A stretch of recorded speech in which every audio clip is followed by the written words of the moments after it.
Paz do Senhor, queridos irmãos, pastor Davi Passos, aqui mais uma vez para estarmos estudando a lição bíblica dominical. Lição essa de número 6 do nosso terceiro trimestre de 2026, cujo tema, a suficiência da graça na cidade de Corinto. Então, você pode acompanhar aí o texto bíblico desta lição.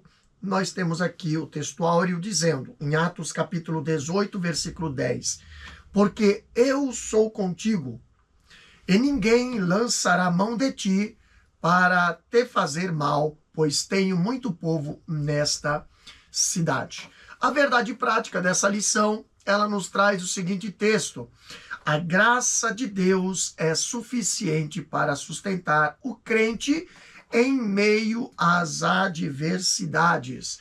Então, temos aí esta lição, na qual nós vamos fazer a leitura em classe, que se encontra em Atos dos Apóstolos, capítulo 18.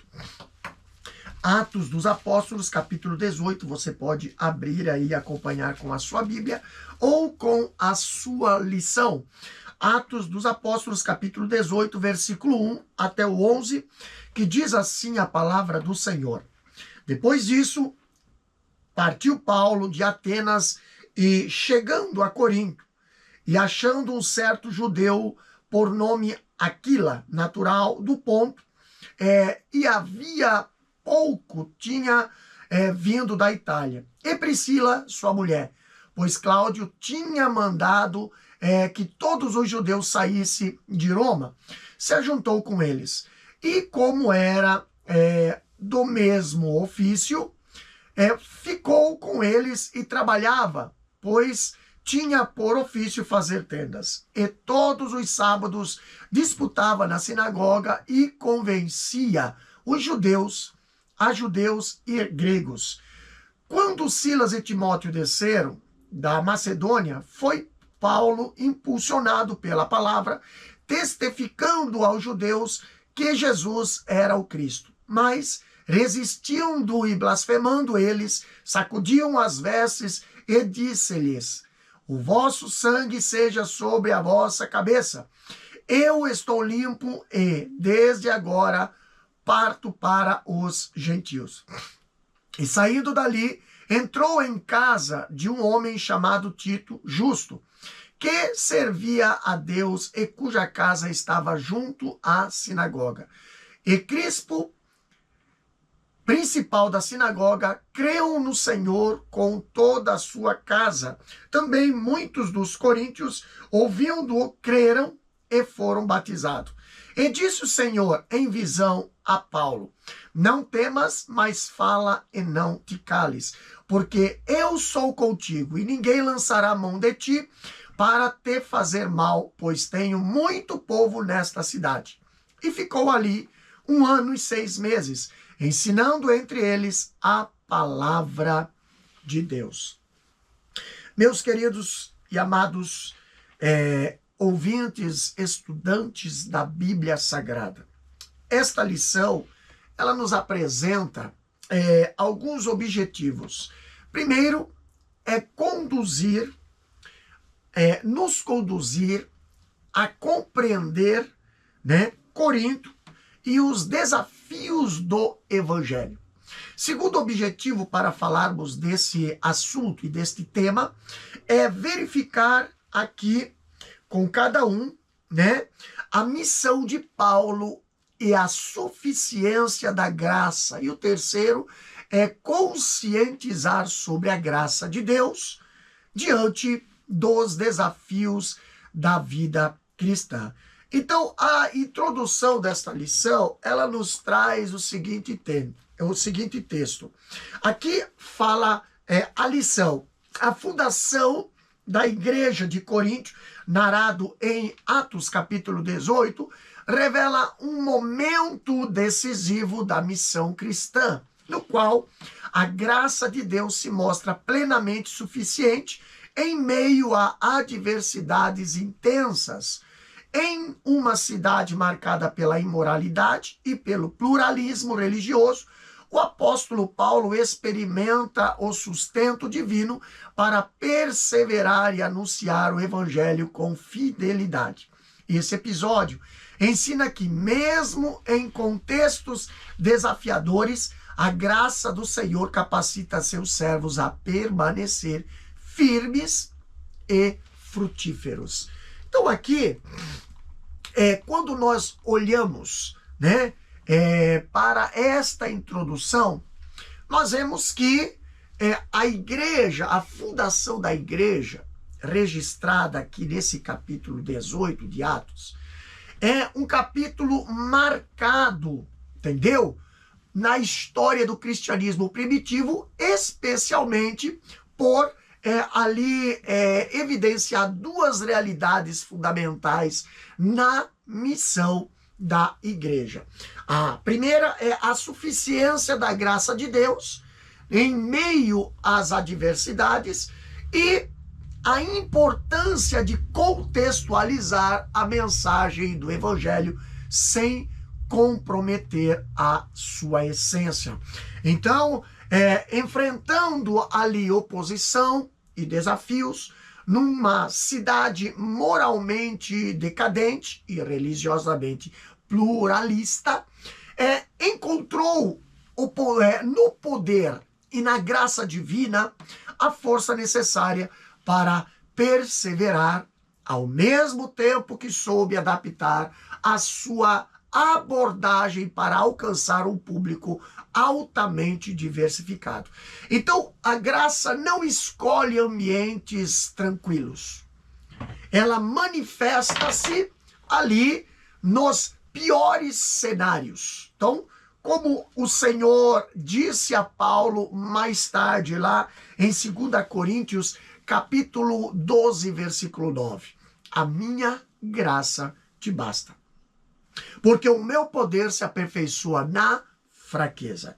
Então vamos ver aqui o primeiro tópico desta lição, que traz o seguinte tema: Paulo chega a Coríntios. Então, o primeiro título ali nos traz o título, o assunto sobre Coríntio, riqueza material e miséria espiritual.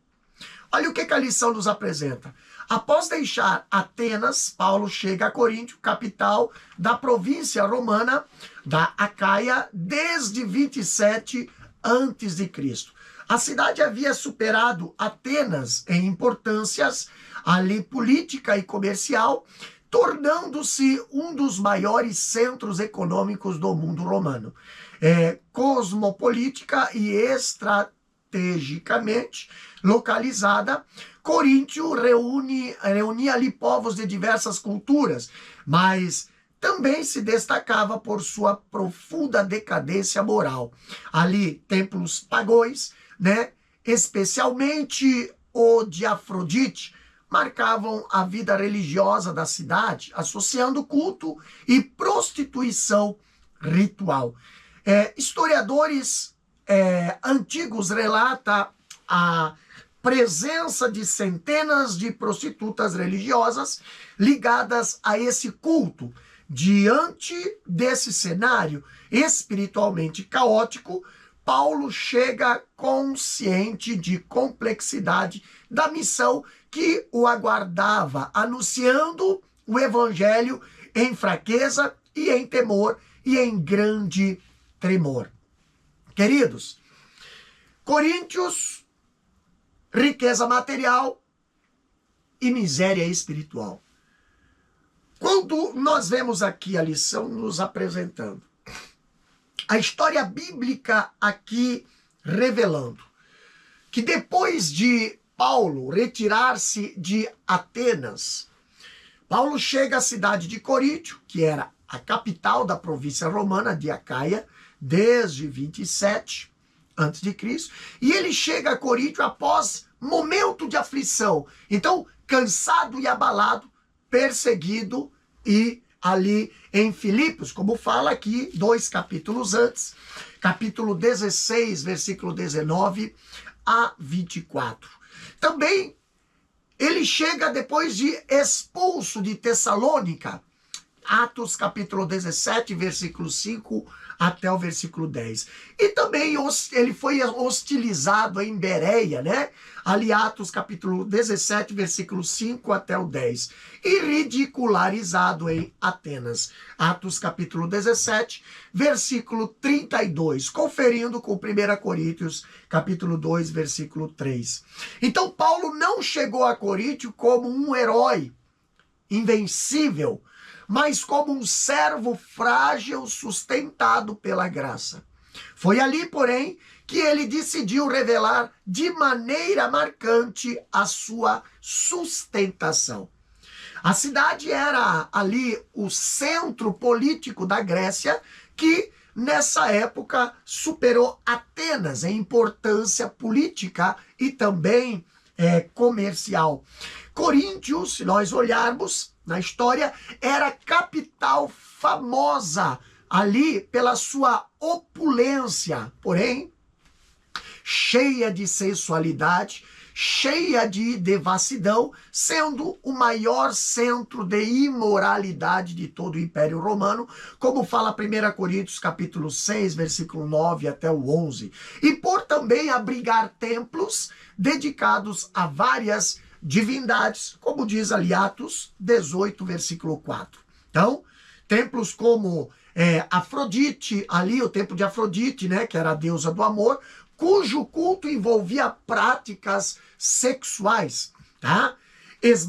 Estrabão, historiador, geógrafo e filósofo grego, ele revela que havia em Coríntio cerca de 1000 prostitutas religiosas dedicadas ali a este culto. Então, Coríntio era uma metrópole cosmopolítica, como fala em 1 Coríntios capítulo 1, versículo 2. Isso é uma grande cidade que se destaca pela diversidade cultural e pela presença de pessoas de diferentes nacionalidades e também diferentes origens, né?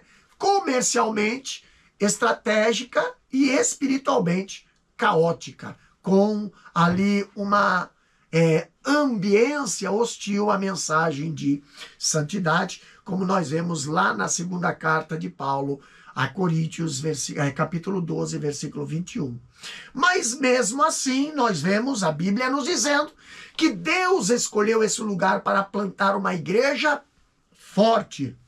Capítulo 18, versículo 8 de Atos, diz ali, mas era ali que ela tinha, o apóstolo Paulo ali, né, fala que era ali que Deus tinha muito povo, entendeu? Entretanto, Deus opera nos ambientes mais difíceis e a sua graça é suficiente, como fala em 2 Coríntios, capítulo 12, versículo 9. Então, no segundo ponto, aqui do primeiro tópico, diz: temor humano e dependência da graça. Aqui a lição nos apresenta: o apóstolo traz consigo as marcas das perseguições sofridas em Filipos, Tessalônica e Bereia, além das constantes preocupações pastoral com as igrejas já fundadas. A grandiosidade econômica de Coríntio contrastava com sua profunda degradação espiritual, intensificando o peso emocional da missão. O próprio Paulo reconhece que esteve entre eles em fraqueza e em temor e em grande tremor. Ainda assim, ele não recusa. Sua experiência revela que o temor humano não anula a chamada divina, mas conduz o servo a uma dependência mais profunda da graça de Deus que se aperfeiçoa na fraqueza. Então, a graça não escolhe ambientes tranquilos. Ela manifesta-se nos piores cenários. E nesse ambiente desafiador, nós vemos Paulo. Ele chegou com temor e tremor, carregando não apenas o peso físico de perseguições anteriores, mas também a preocupação pastoral por todas as igrejas. Quando olhamos Em 1 Coríntios, capítulo 2, versículo 1 ao 5, na nova Almeida atualizada, Paulo explica que ao pregar aos coríntios, não usou sublimidade de palavras ou de sabedoria, mas ele decidiu focar em Jesus Cristo e esse crucificado, ali apresentando-se como fraqueza, temor e grande tremor. E não com linguagens persuasiva humana, mas com demonstração do Espírito e poder para que a fé deles dependesse do poder de Deus e não de sabedoria humana. Terceiro ponto aqui diz, o início do ministério e a oposição na sinagoga. Olha o que a lição diz. Como era seu costume, Paulo inicia sua obra na sinagoga, anunciando que Jesus é o Cristo prometido. Nesse período, encontra Priscila e Áquila, judeu, expulsos de Roma pelo decreto do imperador Cláudio. Trabalhando com eles como fabricante de tendas, Paulo une sustento próprio e missão, estabelecendo uma parceria que seria decisiva para a igreja em Coríntio. Com a chegada de Silas e Timóteo, trazendo notícias animadoras e apoio das igrejas da Macedônia, Paulo passa a dedicar-se integralmente à palavra. Contudo, a crescente oposição judaica o impede de continuar na sinagoga, preparando o caminho para uma nova etapa da missão. Agora fora daquele ambiente religioso. Olha só que interessante, meus queridos irmãos. Paulo, ele iniciou suas atividades na sinagoga. Ele ali encontrou o casal Priscila e Áquila, né? Aqueles ali judeus que se estabeleceram em Coríntios como fabricantes de tendas, os quais, como diz a lição e a Bíblia, né, eles tinham sido expulsos de Roma pelo decreto do imperador Cláudio, né, que ordenara que todos os judeus saíssem de Roma ali por volta do ano 49 depois de Cristo. E a razão, segundo o historiador Seutônio, foi a instabilidade causada pelas perturbações constantes dos judeus, possivelmente relacionados à crescente influência dos primeiros cristãos. Ali eles trabalhavam juntos ali como fabricantes de tendas e compartilhavam do evangelho, tornando-se colaboradores e amigos de Paulo, como fala Romanos capítulo 16, versículo 3 e 4, e 2 Timóteo capítulo 4, versículo 19. Paulo, a Bíblia diz que Paulo viveu com eles por uns 18 ali meses, tá? E junto eles ali também foram fundamentais na formação da igreja em Coríntio. Deus, ele provê conforto e Deus também provê suprimento ali a Paulo, com provisão humana e ministerial. A primeira, com ele unindo-os a Áquila e Priscila, como fala Atos capítulo 18, versículo 2 a 3. Companheiros, amigos e cooperadores, como diz Romanos capítulo 16, versículo 3 e 4. Também provendo ali um lar e trabalho para o seu sustento. Tá? Já a segunda, né?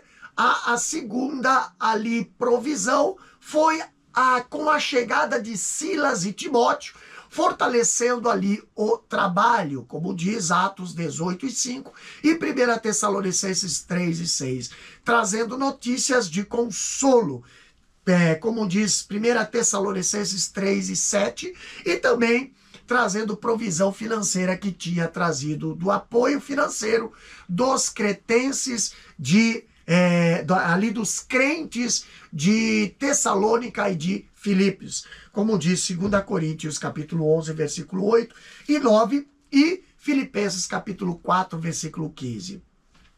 Ali o que permitiu que Paulo entregasse-se totalmente à pregação do evangelho. Isso nos lembra que o Senhor usa pessoas para sustentar os seus servos nas batalhas de cada dia. A graça de Deus opera por meio de relacionamentos. Ninguém permanece firme sozinho. Até Paulo precisou de amigos que o levantassem. Após ali a chegada de Silas e Timóteo, Paulo intensifica a sua pregação, direcionando-a principalmente aos judeus em Corinto. E ele buscava convencê-los de que Jesus era o Cristo, como fala Atos capítulo 18, versículo 5. O Messias prometido aos pais e esperado por eles. Então, Paulo pregava na sinagoga, como diz Atos 18 e 4, mas os judeus resistiam e blasfemavam, como também fala Atos 18 e 6. E a constante oposição dos judeus impediu Paulo de continuar anunciando o Salvador na sinagoga. Mesmo assim, Crispo, o principal da sinagoga, converteu-se e muitos coríntios creram e foram batizados, como fala Atos capítulo 18, versículo 8. Então, quanto maior a oposição, mais Deus mostra sua graça. Onde a resistência é maior, mais gloriosa é a intervenção divina. No segundo tópico, nós temos aqui a continuidade da missão e o encorajamento divino. Vamos ler aqui na lição, aqui diz a casa de justo e o avanço do evangelho. A lição diz o seguinte no primeiro ponto: expulso da sinagoga, Paulo não abandona a cidade. Um gentil temente a Deus, Tito Justo, oferece sua casa, localizada ao lado da sinagoga, como novo espaço para a pregação.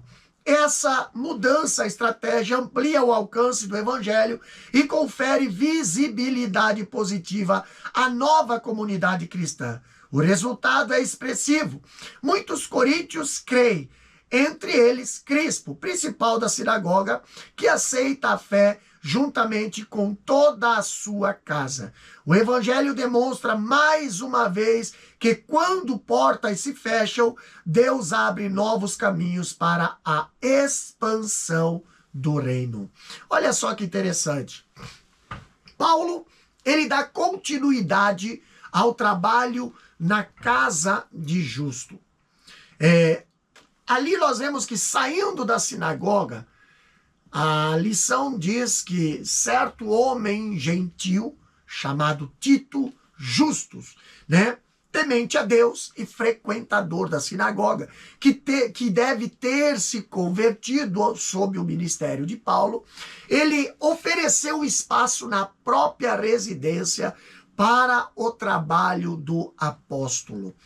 A sua casa ficava ao lado da sinagoga, o que colaborou com a missão de Paulo, dado a ele e a nova congregação um bom conceito na cidade, o que era muito importante. Então, houve uma grande repercussão entre os coríntios quando souberam que ele pregava na casa de um cidadão romano. E assim, muitos se converteram, como ali, com o resultado do trabalho de Paulo. Muitos habitantes de Corinto abraçaram o cristianismo, inclusive Crispo, que era o principal da sinagoga, como diz o versículo ali 8. Crispo é de Calcedônia, É um dos primeiros seguidores de Jesus no Novo Testamento. E ele é mencionado em 1 Coríntios capítulo 1, versículo 14, como um dos líderes da sinagoga de Corinto. Ele e a sua família foram convertidos ao cristianismo por Paulo de Tarso, em Atos capítulo 18, versículo 8, e batizado pelo apóstolo em Coríntio, na Grécia, lá em 1 Coríntios capítulo 1, versículo 14. No segundo ponto ali diz, o medo do apóstolo e a palavra que fortalece. Vamos ler? Apesar dos frutos visíveis, Paulo enfrenta forte oposição e passa a temer por sua permanência em Coríntios. O peso espiritual da cidade, aliado à hostilidade crescente, fragiliza emocionalmente o apóstolo. E nesse contexto, o Senhor lhes aparece em visão e o exorta: não temas, mas fala e não te cales. Deus reafirma a sua presença, promete proteção e revela que há muito povo naquela cidade. Essa palavra divina não apenas consola, mas reposiciona Paulo na missão, lembrando-o de que o sucesso da obra não depende da força humana, mas da fidelidade à chamada. Aqui nós vemos o temor humano e a dependência da graça. Quando, ao chegar a Coríntios, após sofrer rejeições noutras cidades, como Filipe, Tessalônica e Atenas, Paulo estava emocionalmente abatido fisicamente e cansado. Então, ele provavelmente estava deprimido, com medo, sentindo solidão e fraqueza, temendo que ali em Corinto o seu trabalho fosse interrompido por judeus opositores, como em Tessalônica e Bereia. Então, ou pela mundanidade, né, altamente carregada ao seu redor. Apesar do seu zelo, Paulo sentiu-se vulnerável, mas ali, mais tarde, ele escrevia sobre isso lá em 1 Coríntios, capítulo 2, versículo 3. Isso mostra que Paulo também era humano, né? Ali, sujeito a pressões e inseguranças, especialmente diante da dureza espiritual de Coríntio. Então, apesar da presença de amigos na cidade, a permanência em Coríntio seria um período de provações para Paulo. E o Senhor ali falou-lhe numa visão com palavras de encorajamento, lá em Atos capítulo 18, versículo 9 e 10. Então aqui a afirmação divina era apoiada por uma promessa tríplice. O Senhor estaria sempre com ele, como fala Mateus 28 e 19, nada lhe faria mal. Isso quer dizer, não que nenhuma tentativa seria desferida, mas que ele sobreviveria, tá? Como diz Atos, né, do versículo 12 ao 17, aqui do capítulo 18, também conferido com Salmo 23 e 4 e Isaías 41 e 10. Então Deus tinha muito povo naquela cidade. Também foi uma das afirmações divinas, conferindo em Atos capítulo 18, versículo 10. E também 1 Reis, capítulo 19, versículo 18, e Oséias, capítulo 2, versículo 23. Então essa promessa não apenas encorajou Paulo, como também revelou o quanto a graça divina é suficiente para sustentar o obreiro, mesmo nos contextos mais hostis. Então, depois desse encorajamento, Paulo ficou ali 1 ano e 6 meses, ensinando entre eles a palavra de Deus. Tempo incomum para alguém tão perseguido, como diz ali Atos capítulo 18, versículo 11. Então, meus queridos, é natural o ser humano sentir medo, mas o Altíssimo socorre os seus e não os deixa desamparados. Quando o servo crê nessa promessa, o medo, a insegurança, as dúvidas e as fraquezas são neutralizadas pela fé que ele possui. Então, ninguém pode silenciar a voz de quem é cheio do Espírito Santo. Repito, ninguém pode silenciar a voz de quem é cheio do Espírito Santo, tá? Isso prova que quando Deus abre uma porta, ninguém fecha. Está lá em Apocalipse capítulo 3, versículos 7 e 8. E quando ele diz, não temas, nossa fraqueza encontra abrigo na suficiência, tá?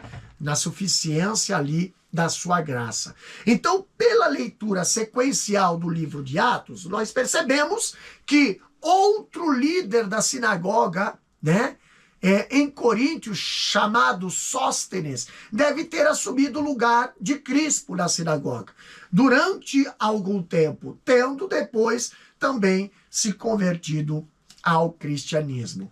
No terceiro ponto aqui diz, graça suficiente, perseverança e transição. Olha só que interessante, a lição fala assim, ó, fortalecido pela promessa do Senhor, Paulo permanece em Corinto por 1 ano e 6 meses, ensinando a palavra de Deus e consolidando a igreja. Experiência do apóstolo ensina que sentir medo não é sinal de fracasso espiritual, mas de oportunidade para experimentar a suficiência da graça divina.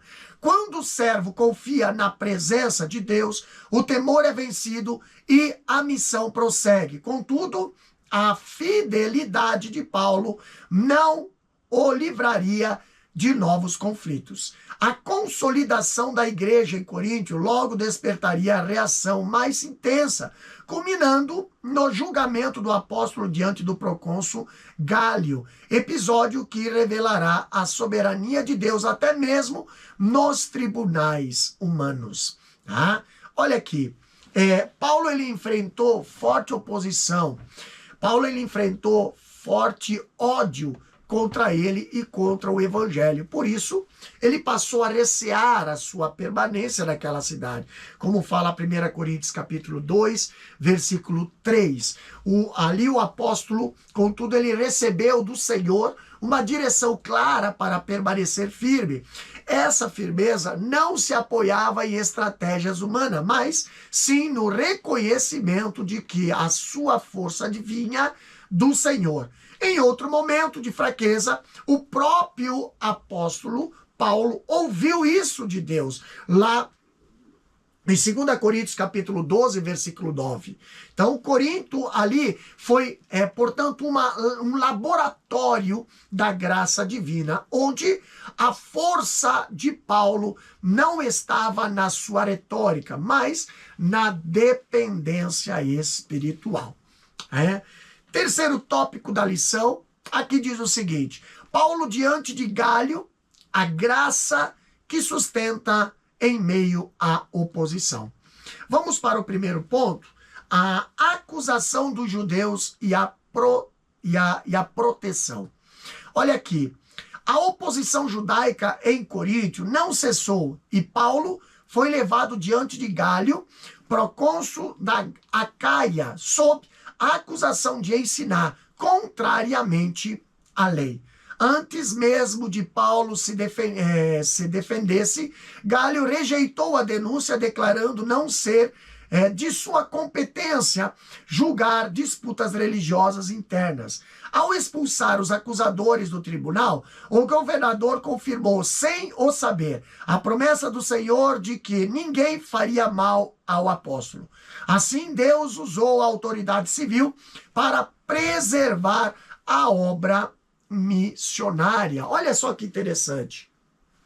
A perseguição, ela não cessou completamente, pois ali os judeus locais continuaram a opor-se à pregação do evangelho. E dessa forma, eles tentam condenar Paulo, ali levando-o perante as autoridades civis, como fala capítulo 18, versículo 12 até o 17. Mas, como predito na visão, Paulo tem sucesso na evangelização, mas também a mão do Senhor protege-o quando os judeus tentam ali suprimir a pregação do evangelho. Quando Gálio torna-se procônsul da província romana da Acaia, os judeus de Coríntio, oponentes de Paulo, tiram vantagem da chegada de um novo governador atacando o apóstolo. Gálio era irmão mais velho de Sêneca, o filósofo estoico que foi o tutor de Nero durante um tempo. Então, uma inscrição encontrada em Delfos menciona Gálio como irmão de Sêneca, né? A qual nos possibilita datar a chegada de Gálio em Coríntio, mais ou menos ali no verão de 51 depois de Cristo.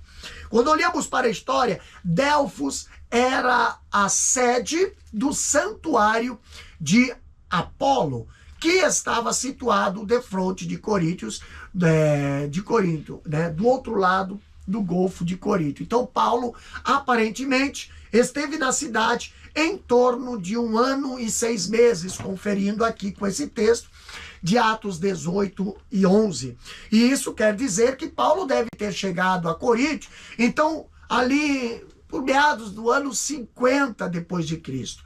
E essa é a única data que podemos precisar com exatidão, né, no tocante a todas as viagens do apóstolo dos gentios. No começo do governo de Gálio, ao redor ali de julho de 51 depois de Cristo, os judeus em Corinto, né, tentam arregimentar os poderes de Roma ao seu lado contra o movimento cristão.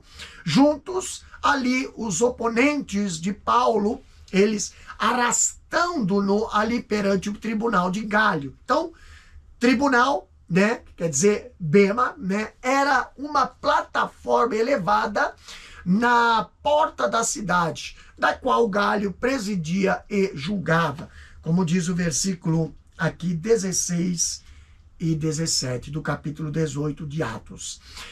Os judeus tentaram impedir a obra ali de pregação de Paulo em toda a província. E não, aqui não está claro, né, no versículo 13, se Paulo está sendo acusado de quebrar a lei romana ou a lei judaica, mas essa acusação tem a ver com a lei dos judeus. Então, se as leis romanas tivessem em questão, era esperado ouvi-los e sentenciá-los. O governador ali vê as acusações contra o apóstolo, né, como brigas sobre a religião judaica, como diz o versículo 14 e o versículo 15. Então, antes que Paulo pudesse defender-se, Gálio o fez. Então, Gálio mostra a sua impaciência para com os judeus, lembrando-os que Paulo não cometeu crime contra a lei romana. Tá? No segundo ponto, aqui nós vemos o espancamento de Sóstenes e o alcance da graça. Olha aqui o que diz o segundo ponto. Após a decisão de Gálio, Sóstenes, principal da sinagoga, foi espancado diante do tribunal sem que o procônsul interviesse, né? Embora o texto não detalha as motivações, o episódio revela a insatisfação ou a instabilidade da oposição humana. Posteriormente, o Sóstenes é citado como irmão de Cristo, tá? Lá de 1 Coríntios capítulo 1, versículo 1, o que sugere uma possível conversão. Se confirmada, essa transformação reforça o poder do evangelho, capaz de alcançar até mesmo seus opositores, tá? Aqui no terceiro ponto diz, a suficiência da graça na experiência de Paulo. Vamos ler? Em Coríntio,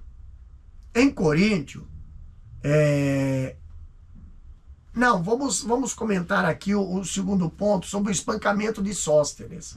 Quando nós vemos aqui a vitória do apóstolo Paulo, continuando as suas palavras, ali naquele julgamento, o governador Gálio diz aos oponentes de Paulo que os seus alegados crimes não envolvem fraude ao logro ali do ponto de vista da justiça e que eles, os judeus, não têm um caso legal contra Paulo. Então, até onde o governador vê, a disputa é religiosa e centraliza-se em palavras teológicas e afirmações como Jesus é o Messias.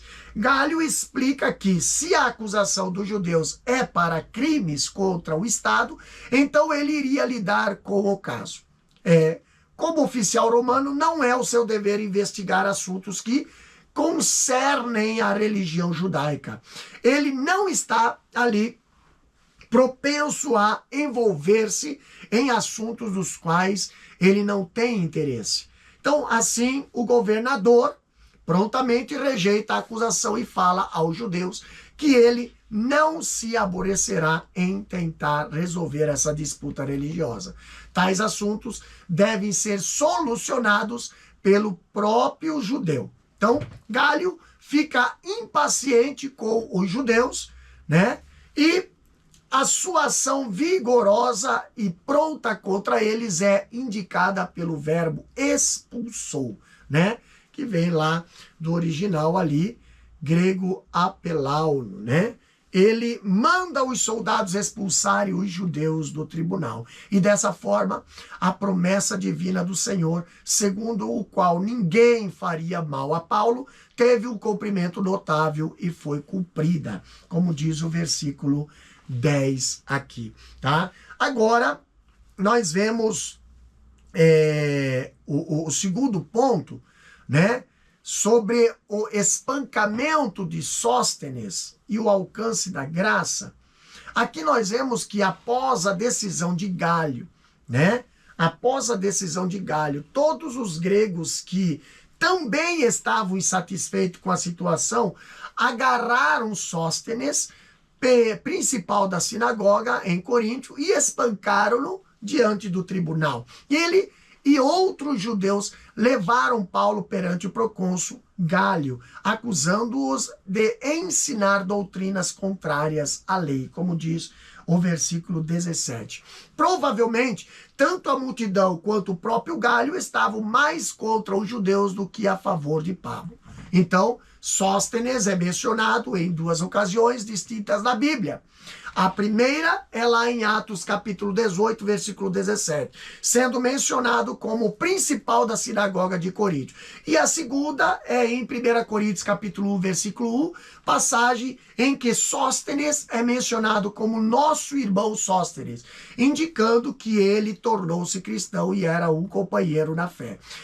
E coautor da primeira carta de Paulo aos Coríntios. Então, Sóstenes pode ter sido o secretário, né, que no grego é amanuense, né, que escreveu essa carta enquanto Paulo ditava. Então, embora não haja absoluta certeza, a conexão entre os dois, Sóstenes é amplamente aceita por estudiosos ali da Bíblia. Outros líderes da sinagoga em Corinto, como Crispo, também se converteram ao cristianismo, o que reforça a ideia de que Sóstenes pode ter passado por uma mudança semelhante. E, suma a evidência, sugere que Sóstenes, né, o de Atos capítulo 18 e o de 1 Coríntios capítulo 1 são as mesmas pessoas, né? O que seria um exemplo notável de fé e do poder transformador do evangelho, que faz um líder judeu ser transformado num seguidor de Cristo. Então, Sóstenes é um exemplo de fidelidade e do potencial para a salvação, mesmo em meio a dificuldades, o que incentiva outros a que não desista da fé. Terceiro ponto diz o seguinte: a suficiência da graça na experiência de Paulo. Lendo na lição, aqui nós encontramos: em Coríntio, Paulo viveu intensamente a suficiência da graça de Deus. Em meio a fragilidades, pressões e oposições, aprendeu que o poder divino se aperfeiçoa na fraqueza. A cidade, marcada pela decadência, tornou-se um campo fértil para a manifestação da graça. Sustentado pelo Senhor, Paulo permaneceu ali 18 meses e uma igreja foi estabelecida. Assim, aprendemos que não é a ausência de lutas, mas a presença da graça que nos mantém firme. Como Paulo, somos chamados a confiar que a graça de Deus é suficiente para nos sustentar em qualquer circunstância. Queridos, a palavra grega aqui ocupa, a palavra graça aqui ocupa lugar central na teologia bíblica. Ela não é apenas um meio pelo qual somos salvos, mas também a base sobre a qual vivemos e servimos a Deus. Então, a experiência ali do apóstolo Paulo mostra que a graça não elimina dificuldades, mas torna o crente capaz de permanecer firmes nela. Então, a doutrina da graça ocupa posição central na fé cristã. Não se trata apenas de um conceito teológico, mas também de uma experiência contínua na vida cristã. Desde a conversão até ali a glorificação, tudo é sustentado pela graça. Então, o testemunho do apóstolo Paulo revela que a graça de Deus não apenas salva, mas também sustenta, capacita e preserva os que foram alcançados por ela. A graça, queridos, é o favor imerecido de Deus ao dar-nos o seu Filho, que oferece a salvação a todos e dá aos que o recebem como Salvador. Pessoal, uma graça acrescentada para esta vida e uma esperança para o futuro, como fala Romanos capítulo 11, versículo 6 e Efésios capítulo 2, versículo 8 ao 9. Então, graça, portanto, não é recompensa por mérito, mas iniciativa soberana de Deus.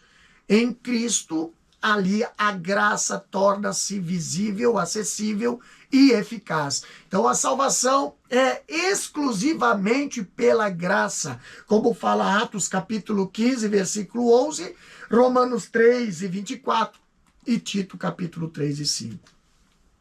Nenhuma obra humana pode acrescentar algo à obra de Cristo. Então a graça, ela produz reconciliação com Deus, como fala Romanos 5, 1 e 2 e Colossenses 1 e 20. Então a suficiência da graça para a vida cristã é manifesta da seguinte maneira, né? Primeiro, a graça sustentada, a graça sustenta a fraqueza, como fala 2 Coríntios capítulo 12, versículo 7 ao 10. A graça, né, ela capacita para o serviço, como fala 1 Coríntios capítulo 15, versículo 10, também 2 Coríntios capítulo 3, versículo 5 e Hebreus capítulo 12, versículo 28. Também nós temos a graça, ela consola em meio às aflições, Isaías 41 e 10, Atos 18, 9 e 10 e 2 Coríntios 1, 3 e 4, né? Também nós vemos que a graça, ela garante perseverança, como fala 2 Coríntios capítulo 4, versículo 7 ao 9 e 2 Timóteo capítulo 4, versículo 17 e 18. Também a graça ensina-nos a viver em santidade. Romanos capítulo 6, versículo 14 e Tito capítulo 2, versículo 11 e 12, gerando ali esperança, né? Como diz Romanos 8 e 18 e 1 Pedro capítulo 5, versículo 10. Então, a suficiência da graça é a certeza de que Deus é plenamente capaz de sustentar os seus filhos em todas as circunstâncias. Onde cessam os recursos humanos, a graça começa a agir. Então, ali onde a força humana falha, o poder de Deus aperfeiçoa-se. Que essa verdade, né, conduza a igreja a viver não na autossuficiência, mas na total dependência da graça que basta. Então o apóstolo Paulo experimentou em Corinto, né, a suficiência da graça de Deus, mesmo diante de intensa oposição, perseguição, fragilidades pessoais e desafio espirituais, como fala Atos capítulo 18, versículo 1 a 11 e 1 Coríntios capítulo 2, versículo 3 a 5. Então, a cidade de Corinto, marcada pela idolatria e decadência moral, tornou-se palco de uma profunda experiência com Deus que fortalece os fracos e sustenta os fiéis com a sua graça poderosa. Corinto foi, portanto, um laboratório da graça divina, onde a força de Paulo não estava na sua retórica, mas sim na dependência do Espírito Santo. A graça de Deus gera coragem para continuar mesmo quando o coração está aflito. Paulo, ele foi chamado a continuar pregando.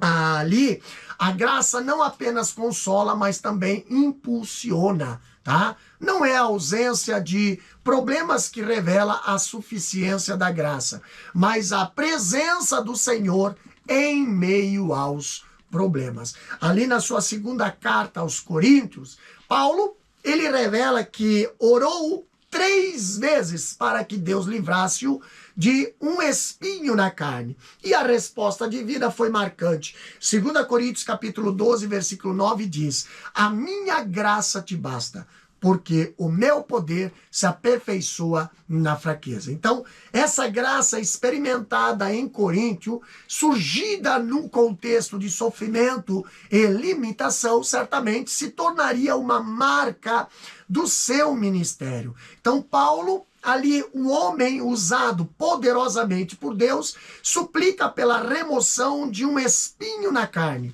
Deus, no entanto, não remove a dor. Ele concede algo maior, que é a graça suficiente, tá? Isso nos ensina que a graça não é ausência de luta, mas presença de Deus no meio dela. Além disso, a graça capacita o crente para o serviço. Paulo, ele reconhece que tudo o que realizou foi resultado da graça de Deus operando nele, como diz em 1 Coríntios capítulo 15, versículo 10. Não é a habilidade humana que sustenta o ministério, mas a graça divina, tá?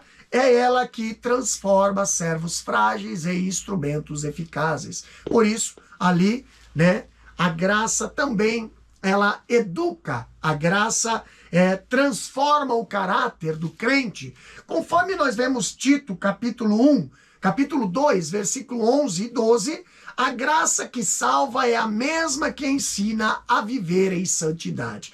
Assim, a suficiência da graça não gera acomodação, mas compromisso. A suficiência da graça não produz negligência espiritual, mas produz obediência amorosa. Então, a graça que sustentou Paulo foi a mesma que chamou e santificou aqueles irmãos, como diz 1 Coríntios capítulo 1, versículo 2.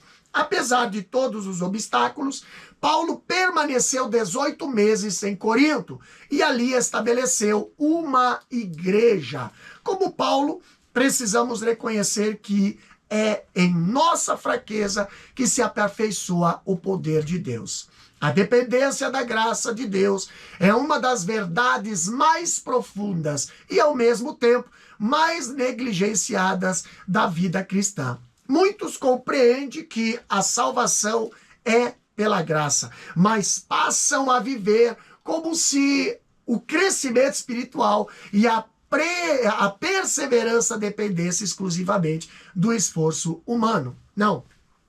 A Escritura, contudo, ela ensina que toda jornada cristã é sustentada pela graça do início ao fim. Então o apóstolo Paulo, ele declara com clareza, ali em Efésios capítulo 2, versículo 8, pela graça sois salvos, tá? Entretanto, o mesmo apóstolo também afirma lá em 1 Coríntios capítulo 15, versículo 10, pela graça de Deus sou o que sou. Então essa confissão revela que a graça não apenas nos alcança no momento da conversão, como também nos acompanha diariamente, tá?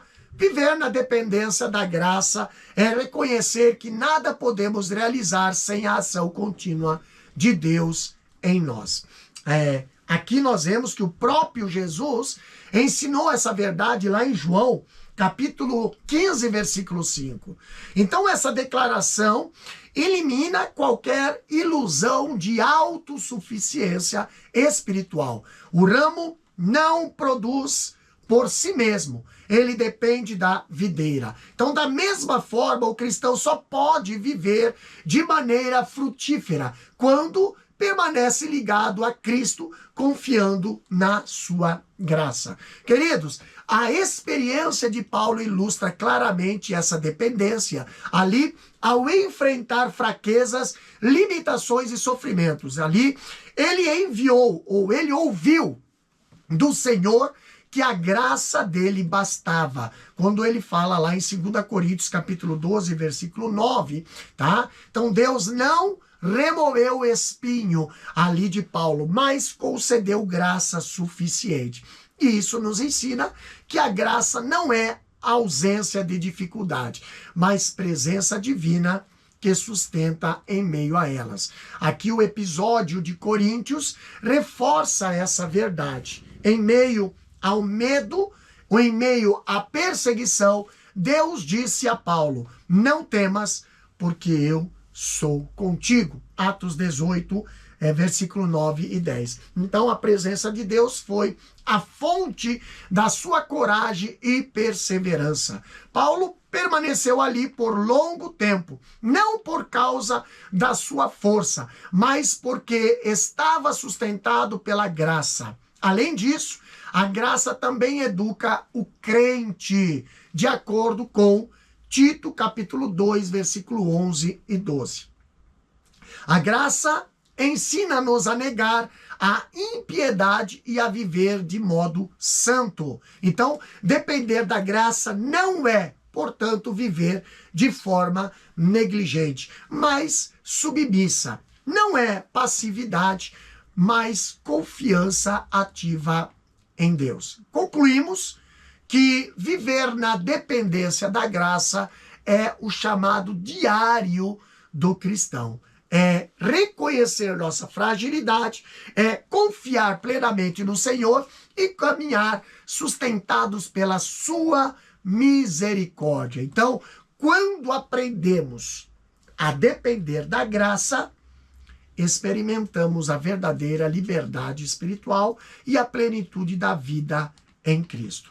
Amém? Vamos para a conclusão. A experiência de Paulo em Coríntios ensina que a missão cristã exige coragem sustentada pela graça e discernimento para anunciar a verdade eterna em contextos marcados por profundas mudanças. A igreja ali não nasceu em terreno favorável, mas foi estabelecida e fortalecida pela suficiência da graça de Deus. O avanço do evangelho não depende de recursos humanos, mas da presença fiel do Senhor que assegura: eu sou contigo, tá? Que aprendemos, né?